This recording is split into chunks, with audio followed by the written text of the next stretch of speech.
You have carried fear for so long that it has begun to feel like wisdom. You have called it caution or realism or preparation for disappointment. But fear is none of these things. Fear is a misuse of your imagination, a creative power turned against itself. Every fearful thought you entertain is a prayer in reverse. Your subconscious mind, which knows no difference between what is real and what is vividly imagined, accepts your fear as instruction. It begins to arrange circumstances, attract conditions, and manifest outcomes that correspond perfectly to the picture you have painted with your anxiety. You have been using the greatest power in the universe, your own mind, to create the very things you do not want. And because this happens silently, invisibly, beneath the surface of your awareness, you have believed that life itself is against you. But life is not against you. Your subconscious is simply obeying the orders you have been giving it through the emotional conviction of your thoughts. The moment you understand this law, everything changes. You are not a victim of fear. You are the thinker who has unknowingly authorized it. And what you have authorized, you can revoke. Most people believe that fear is a natural response to danger. And in matters of immediate physical threat, this is true. But the fear I speak of, the fear that haunts your mind in the quiet hours, that whispers of failure, loss, and unworthiness, this fear has nothing to do with present danger. It is a habit of thought that has been accepted by your subconscious as truth. When you were young, you learned fear from those around you. Perhaps you heard that the world was unsafe, that people could not be trusted, that success was reserved for others. These suggestions entered your mind when you were impressionable, and because they were repeated with feeling, your subconscious accepted them. It did not question their validity. It simply recorded them as facts and began to operate according to their pattern. Your subconscious mind is utterly impersonal. It does not care whether the thought you give it is true or false, constructive or destructive. It accepts what you feel deeply and persistently, and then it works day and night to bring that feeling into form. If you feel fear, it creates fearful conditions. If you feel faith, it creates circumstances that reflect that faith. This is the law. It is not cruel, and it is not kind. It simply is. You may say, but I do not want to be afraid. I try to be positive, and still the fear returns. And I tell you, now, trying is not enough. Effort alone does not change the subconscious. What changes the rate? Subconscious is feeling the quiet, steady feeling of truth accepted as real. When you say, I am not afraid, but your stomach tightens and your chest constricts, your subconscious does not hear your words. It feels your fear, and it responds to what you feel not to what you say. This is why affirmation without feeling is empty. This is why positive thinking without conviction is powerless. You must go deeper than words. You must reach the place where belief lives, where feeling and thought are one, and there, in that quiet place, you must plant the seed of faith. Fear grows because you feed it with attention. Every time you rehearse a worry, every time you imagine the worst outcome, every time you speak of what might go wrong, you are nourishing fear with the creative energy of your mind. And your subconscious, loyal and obedient, takes that energy and builds a world that reflects it back to you. But here is the truth that will set you free. What you have built with fear, you can rebuild with faith. The same law that created your fear will create your freedom. The same mind that imagined disaster can imagine deliverance. The power has not changed. Only the direction must change. Do you see now how fear turns the invisible into form? Faith is not the absence of fear. It is the presence of something greater. Faith is the quiet knowing that there is a power within you, a divine intelligence that responds to your belief, and that this power is always moving toward your good. Your subconscious mind is connected to infinite intelligence. It knows how to heal your body, guide your decisions, open doors, and dissolve obstacles. But it can only act upon the beliefs you give it. If you give it fear, it must create fearfully. If you give it faith, it creates faithfully. The choice is always yours. Not in the outer world of circumstance, but in the inner world of thought and feeling. And this is where your true power lies. When you replace fear with faith, you are not pretending that danger does not exist. You are recognizing that there is a greater reality than what your senses report. You are aligning yourself with the creative law of mind, which says, as within, so without, as above, so below. As you believe, so it is done unto you. What you accept inwardly, you experience outwardly. Now, let me show you how to make this change real. First, you must identify the fear. Do not push it away or cover it with false cheer. Look at it clearly. What are you afraid of? Rejection? Failure? Illness? Loss? Name it. Bring it into the light of your conscious awareness. Fear thrives in the shadows, but it weakens when examined. Once you have named the fear, ask yourself, what would I believe if I had faith instead? If you fear illness, what would faith say? It would say, there is a healing power within me, and it is restoring me to wholeness. Now, if you fear failure, what would faith say?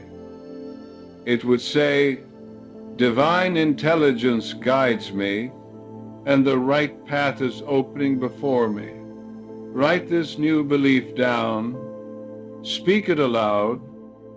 Let it become familiar to your mind. Then enter into the silence. Sit quietly, close your eyes, and begin to imagine the feeling of faith. Do not strain. Do not force. Simply recall a time when you felt safe, supported, or certain of a good outcome. Remember the quality of that feeling, the peace, the assurance, the quiet confidence. Let that feeling fill your body. Now, while you are in this peaceful state, repeat your statement of faith slowly and with conviction. Say it as though it were already true. Feel the truth of it in your heart. Let your subconscious receive it not as a wish, but as a fact. This is the practice. 5 minutes in the morning, 5 minutes at night. You are not trying to convince yourself of anything. You are impressing your subconscious with a new pattern, one thought, one feeling at a time. And what of the fearful thoughts that return during the day, they will come. Do not be discouraged. When fear arises, do not fight it. Simply replace it. Say to yourself, that is the old pattern. I no longer accept it. Then return to your statement of faith. Repeat it until the fear dissolves. Think of a moment when you believed and it worked. Perhaps you prayed for guidance and it came. Perhaps you trusted in a quiet knowing and the way opened. You have experienced faith before, even if you did not name it as such. You already know what it feels like to trust in something greater than your fear. This is not mystery. This is law. The subconscious mind is the servant of belief. Whatever you believe, with feeling becomes your experience. If you believe in danger, you draw danger to you. If you believe in protection, you are protected. If you believe in lack, you experience lack. If you believe in abundance, it flows to you. Let me give you an example. A man once came to me, burdened with the fear of financial ruin. He had lost his position, and every door he approached seemed to close. The more he worried, the worse his circumstances became. His fear was creating the very poverty he dreaded. I said to him, "You are praying for poverty. Every time you imagine yourself without means, every time you speak of your lack, you are instructing your subconscious to produce more of the same. You must stop this at once." He said, "But how can I have faith when the evidence is against me?" I answered, "Faith is not based on evidence. Faith is the evidence. It is the substance of things hoped for, the conviction of things not yet seen. You must feel abundance before it appears, or it will never appear." And so he began. Each night before sleep, he entered into a state of quiet relaxation and imagined himself gainfully employed, providing for his family with ease and dignity. He felt the satisfaction of this. He gave thanks for it as though it were already done. And within 3 weeks, an opportunity came to him. From an unexpected source, an old acquaintance who offered him a position far better than the one he had lost. Was this coincidence? No, it was the law of mind and action. His faith set in motion the creative forces of his subconscious, which then worked through people, events, and circumstances to manifest his belief. You are beginning to sense that quiet power within you. But what if your fear is not about circumstance, but about yourself? What if you fear that you are unworthy, inadequate, or undeserving of good? This is the deepest fear, and it must be addressed with compassion. You must forgive yourself. Forgive yourself for the mistakes you have made, for the opportunities you missed, for the ways you have judged yourself harshly. This forgiveness is not weakness, it is the beginning of faith. When you release the past, you free your subconscious to create a new future. Say to yourself, I forgive myself completely. I release all guilt, all shame, all self-condemnation. I am a child of the infinite, and I am worthy of all good things. Feel the lightness that comes with this release. This is the feeling of faith beginning to take root.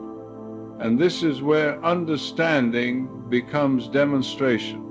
Faith is also expressed through gratitude.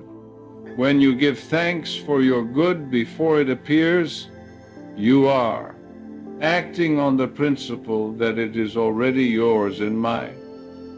Gratitude is the feeling of faith made tangible.